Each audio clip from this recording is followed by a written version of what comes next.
It's August 5 and this is our update for our Burgos apartment renovation. Ngayon, nagbubuhos tayo sa likod para sa ating flooring.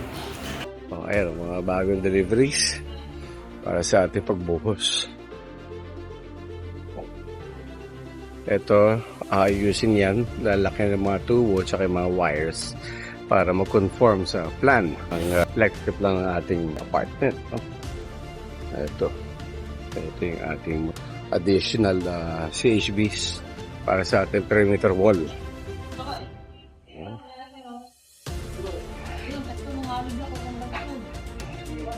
Ito, next to. Bubuhos na. Ganda. Ganda. Ito drain. Ito storm drain.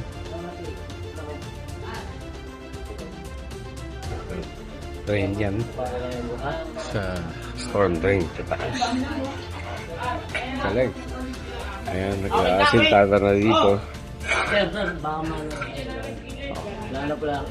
Thank you. Ayan, ganda. Ganda. Meron na doon. Ganda. Ito yung ating gate.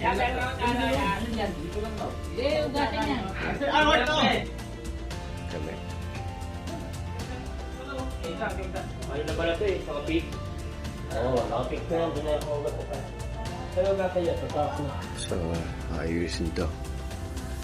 Ayan. Yes, nagtanggal na.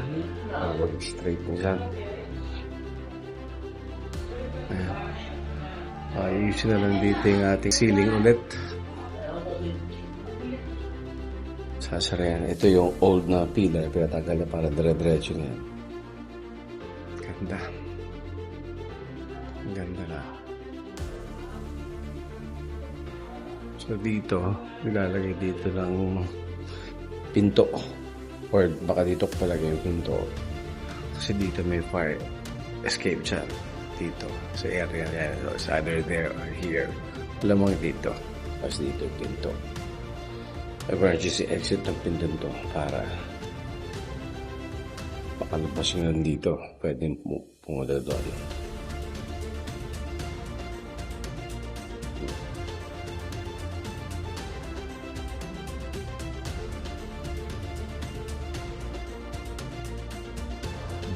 So, this is a room ready to sa mag-rent sa ating computer shop. Ito yan, tab-tab na. Ganda.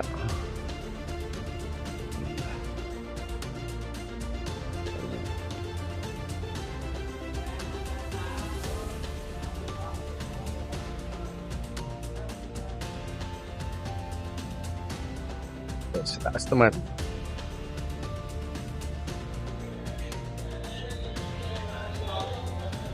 Okay, magagalas lignom, bagong pang marine plywood.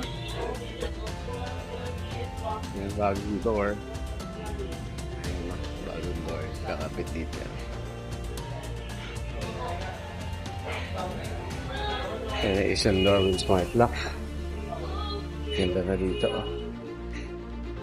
Ganda ng Sunday lalagyan na dyan ng bagong windows. Dito rin, bagong window. Galing. Ayusin pa yan.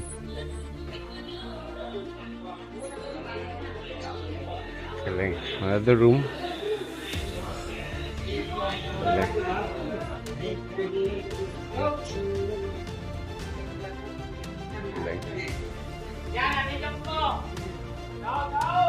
So dito ginagawa yung sa ating plumbing. Galing. Ganda.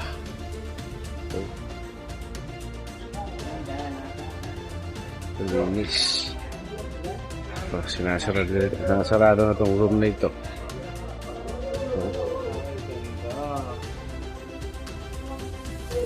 Yan sa ating CRM.